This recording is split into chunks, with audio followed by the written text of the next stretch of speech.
I remember now, I went, first things first, I booked the therapist appointment in my diary as a fake appointment, a fake client appointment, so that when I went there, my boss or my colleagues didn't know that I was going. And I remember getting to the front door, this red door of the CBT therapist office, and I went, I wonder if anyone's followed me. And I looked to my left and I was looking to my right and I was like, I think I'm safe to go in.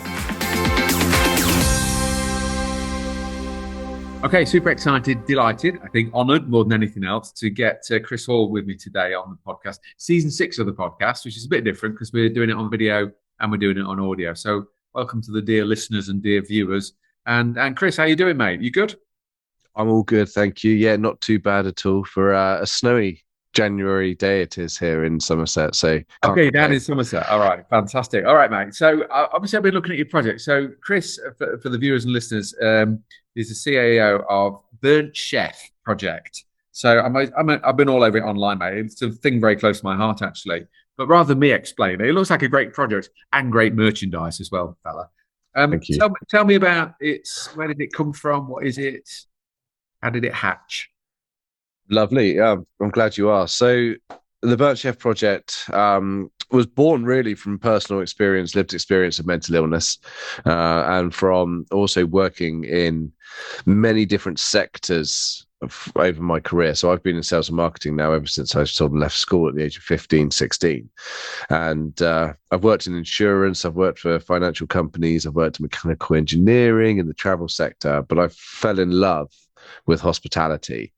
And yeah, I used to have part-time jobs in bars in Bournemouth when I was a younger lad, and would moonlight in bars and then go back to managing teams in call centers during the day.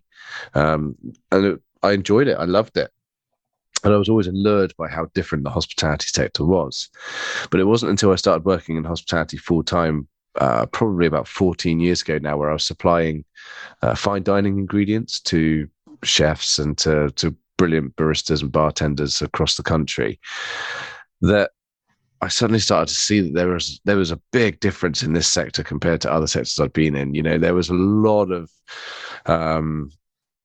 masculinity, I guess, in terms of not being able to let the side down. There was also a huge, diverse and creative mix of individuals that were working incredibly long hours with very little in terms of monetary reward or work-life balance.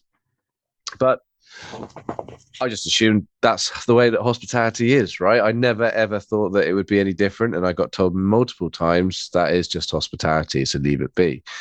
But it was when I was in my probably late 20s now, where I really started to struggle with a mental illness that I'd been carrying around since my late teens, really. A bit of an identity or a personality crisis that led me to have high rates of paranoia and anxiety and depression. And I went to finally go get some help. I'd hit the end of the road and fractured all my relationships. My work life was really suffering, as well as my personal life. And I was fortunate enough to be in a position where I could pay for some therapy.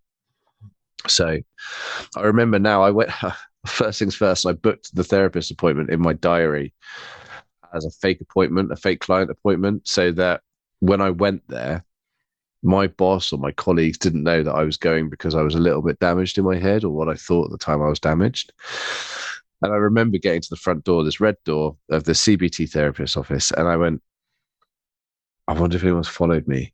And I looked to my left and I was looking to my right and I was like, I think I'm safe to go in. But what happens if someone has followed me? Like, this is my dirty little secret, basically.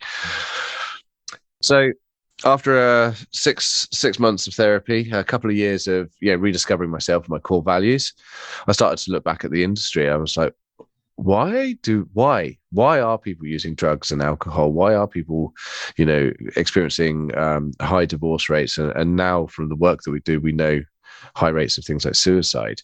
Why? And the Burnt Chef Project was kind of born from that. It started off as a photography campaign, as you'll see behind me in the video. There's some black and white photos. And every time I took a photo of a hospitality professional, they were like, I've got something to tell you. I've got a story. I've got my own experience that I want to share.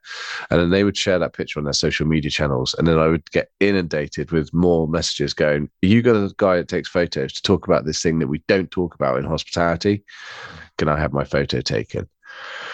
And yeah, then fast forward from then, we've become not just an awareness campaign that sells merchandise to raise funds for training, but we provide 24-hour support mechanisms. We provide free counseling. We provide educational formats through corporate fund training, as well as student training. So we train students on their health and well-being.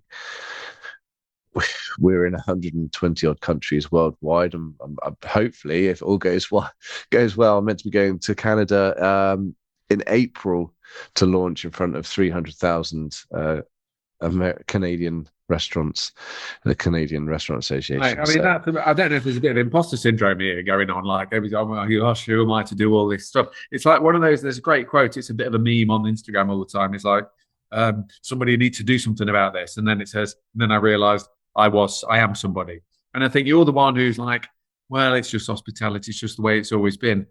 It agitated you enough to think, well, it doesn't have to be that way. Just because it has been that way forever doesn't mean that has to be the future. So, I mean, I'm doffing my cap to you, fella, on that. Do you know, I've just made up loads of notes already, right? So let me just pick up on what you just said, because doing the prep for this, I was looking at the website, looking at what you do, and like jaw dropping what's going on. I didn't realize quite the scale of it until you just told me. I write books and stuff on positive psychology, but I also write kids' books. So I get invited into schools sometimes. And I was doing this thing in the primary school over in the West Midlands, and we, for some bizarre reason, I talked about fish live in schools. So it's a bit like you're all fish. They're only little kids.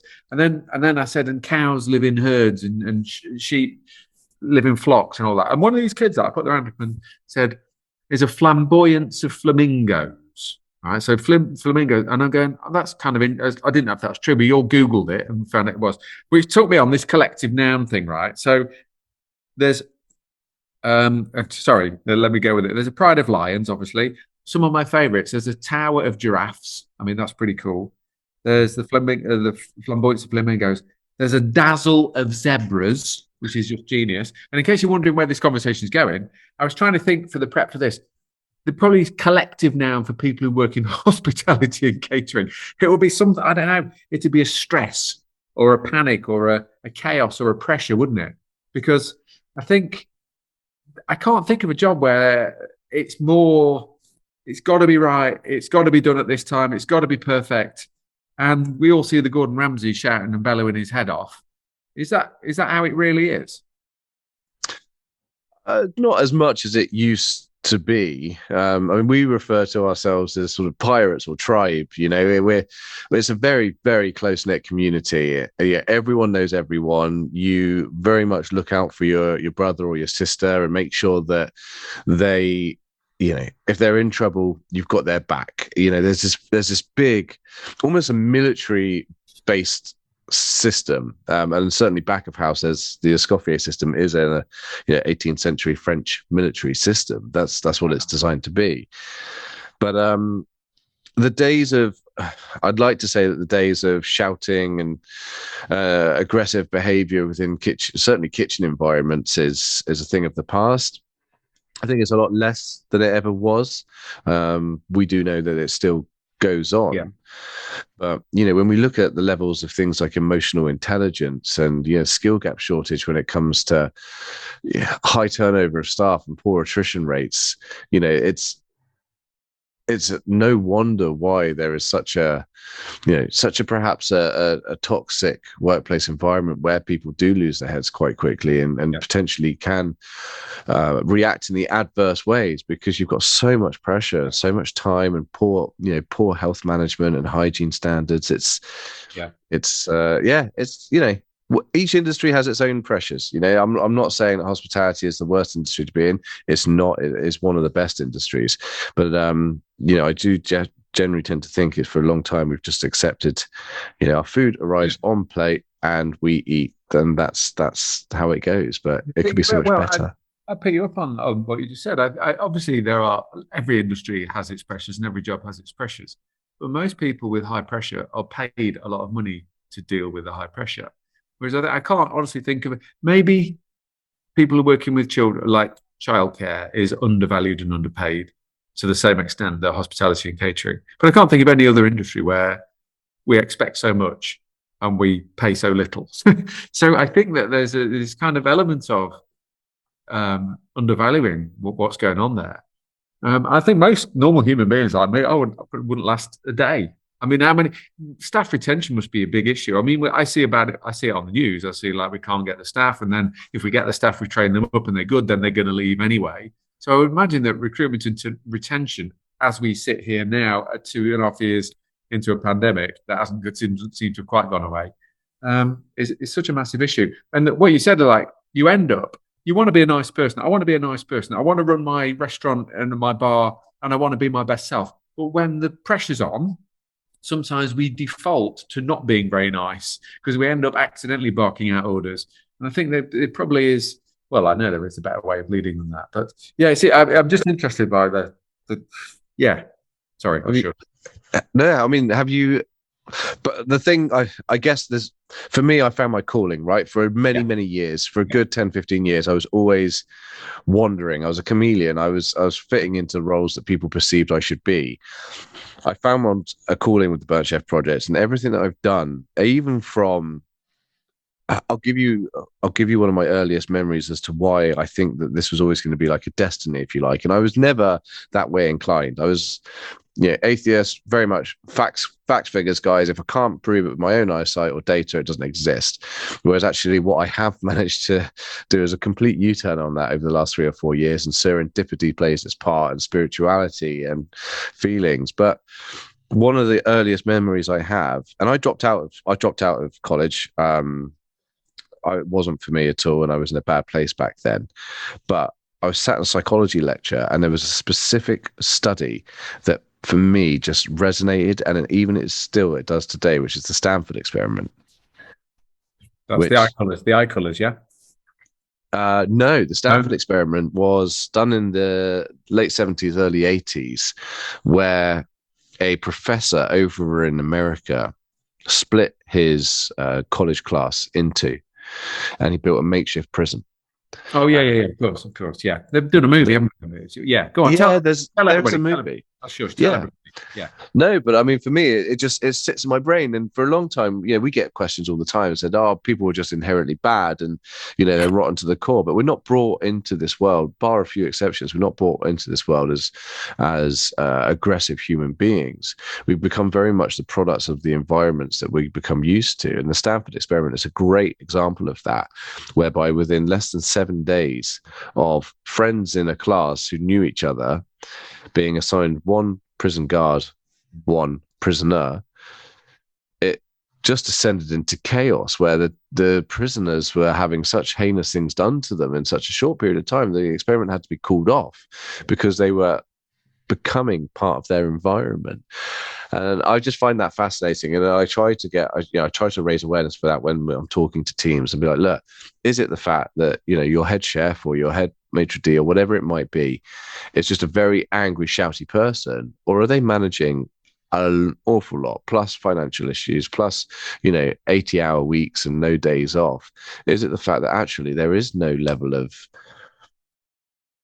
thought or even a say in how they react? They are just an animal reacting to the environment that they're in, and I find that really interesting. Oh man, I'm glad you mentioned psychology, because I'm positive psychologist. So basically, I did psychology as well at uni, but about illness, phobias, disorders, anxiety, all that kind of stuff. Then I discovered positive psychology, which I think is what you must be into, and that's the science of wellness. It's the science of human flourishing.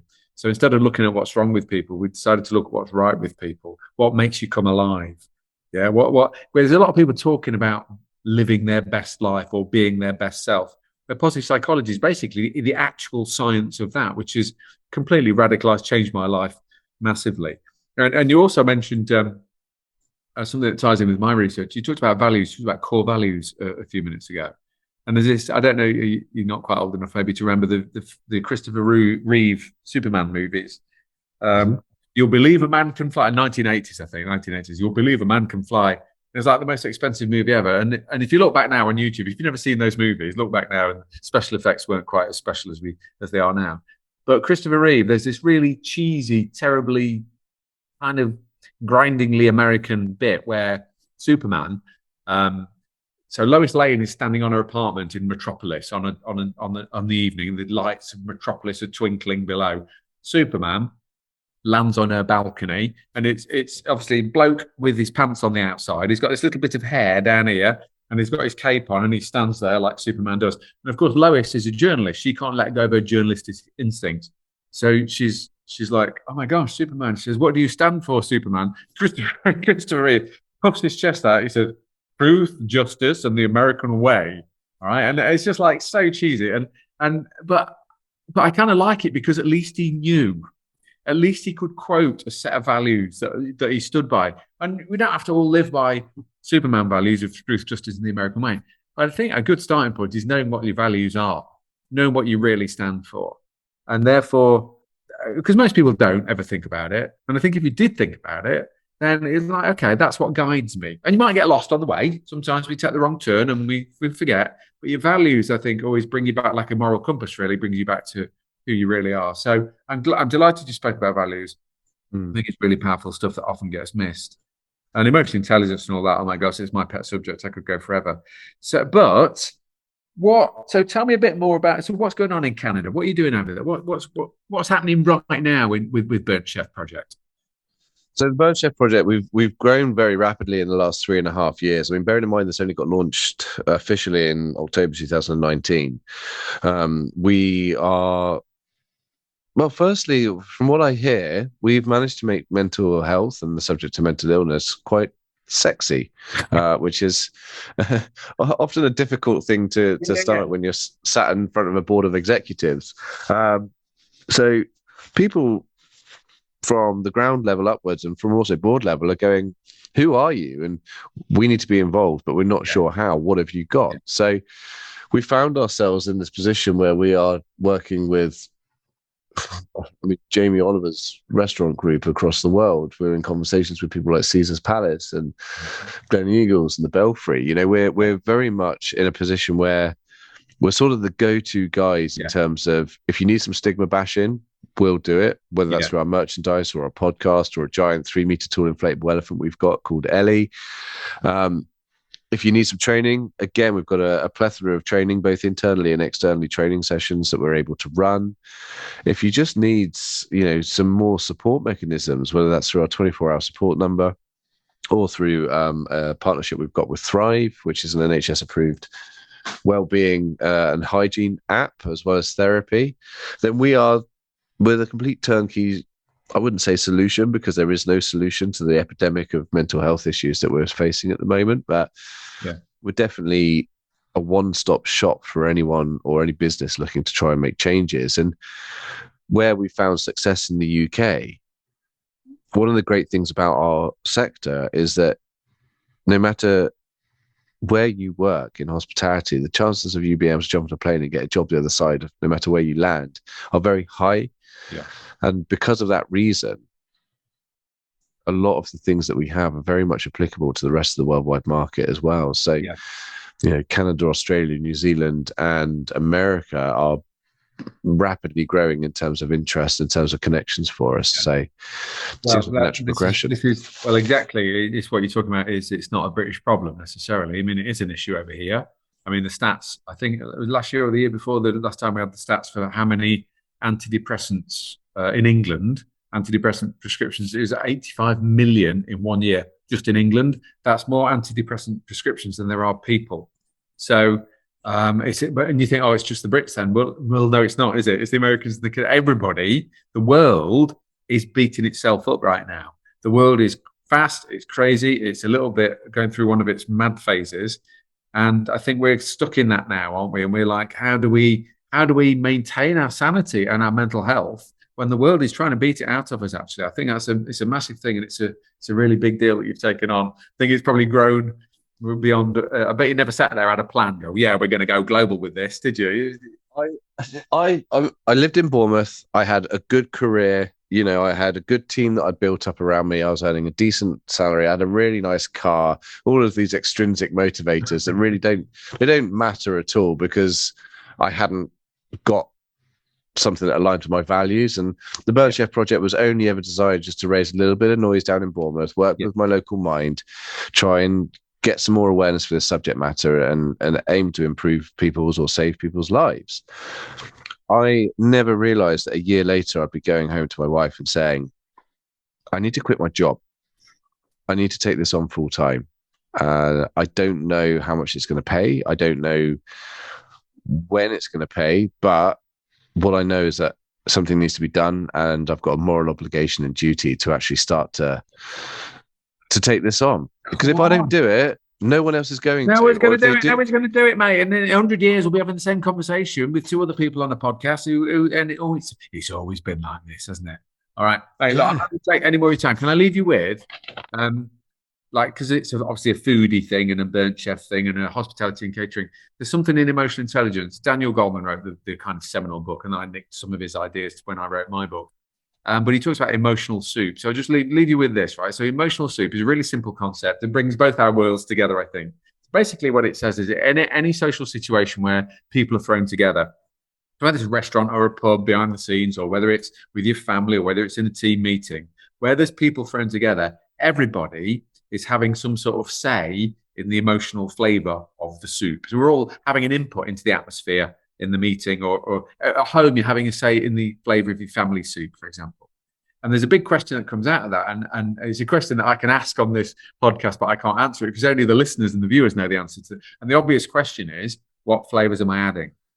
So am I adding positivity and love and kindness and gratitude and forgiveness and compassion? Or am I accidentally adding stuff that I don't want to add? I'm toxicity and anxiety about having too many emails and stress about not having enough staff. Because really where I'm coming from, and I think where you're coming from, is if we can get the flavors right? If we can get the tone of the team right and the emotional flavors in the right place, if we can be adding our best flavors, then that's not just good for us, that's good for our workplaces and our families, and in fact, the whole of the world, really, the wider communities. So I just leave it with that. It's kind of rhetorical, really. It's like, what flavors are you adding, people? What flavors are you adding? But Kris, I'm going to leave it at that, mate. I just a massive thank you for joining me, because I know you've got 1,000,001 other things, and I know you're not very well as well. So thanks for hanging in there, fella. And good luck with the project. And if you ever need any help, let us know, because we've got a whole range of mental health programs as well, a little bit different and a little bit tasty. All right. So thanks for joining me. Round of applause for Kris. Cheers. Cheers. Thank you.